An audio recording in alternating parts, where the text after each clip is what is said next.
Penjelasan tentang ancaman dan strategi integrasi nasional. Apa sebenarnya yang menjadi ancaman bagi integrasi nasional negara Indonesia? Ancaman bagi integrasi nasional tersebut datang dari luar maupun dari dalam negeri Indonesia sendiri dalam berbagai dimensi kehidupan.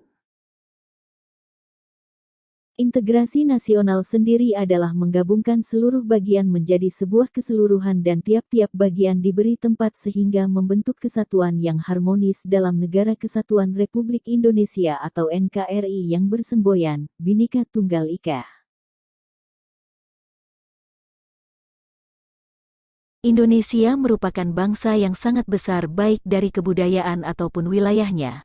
Di satu sisi hal ini membawa dampak positif bagi bangsa karena kita bisa memanfaatkan kekayaan alam Indonesia secara bijak atau mengelola budaya-budaya yang melimpah untuk kesejahteraan rakyat. Namun, selain menimbulkan sebuah keuntungan, hal ini juga akhirnya menimbulkan masalah yang baru, seperti ancaman integrasi nasional.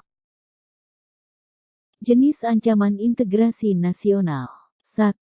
Ancaman militer. Ancaman militer adalah ancaman yang menggunakan kekuatan bersenjata yang terorganisasi yang dinilai mempunyai kemampuan yang membahayakan kedaulatan negara, keutuhan wilayah negara, dan keselamatan segenap bangsa.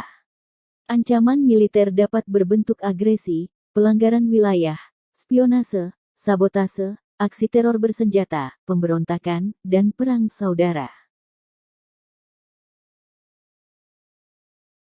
Ancaman militer ini dibagi menjadi dua yaitu A.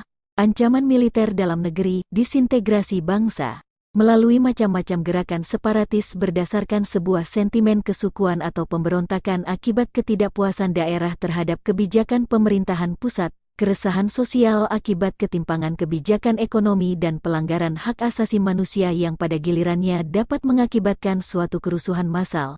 Upaya penggantian ideologi Pancasila dengan ideologi yang lain ekstrim atau tidak sesuai dengan kebiasaan dari masyarakat Indonesia, makar dan penggulingan pemerintahan yang sah dan konstitusional. B. Ancaman militer luar negeri. Pelanggaran batas negara yang dilakukan oleh negara lain. Pemberontakan senjata yang dilakukan oleh negara lain. Aksi teror yang dilakukan oleh terorisme internasional. 2. Ancaman non-militer. Ancaman non-militer memiliki karakteristik yang berbeda dengan ancaman militer, yaitu tidak bersifat fisik serta bentuknya tidak terlihat seperti ancaman militer. Ancaman non-militer berbentuk ancaman terhadap ideologi, politik, ekonomi, sosial budaya, pertahanan dan keamanan.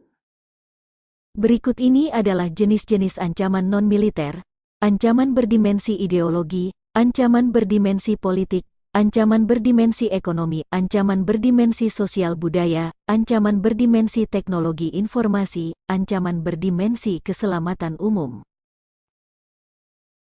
Cara mengatasi ancaman integrasi nasional. UUD Negara Republik Indonesia tahun 1945 telah mengatur strategi pertahanan dan keamanan bangsa Indonesia dalam mengatasi ancaman integrasi nasional.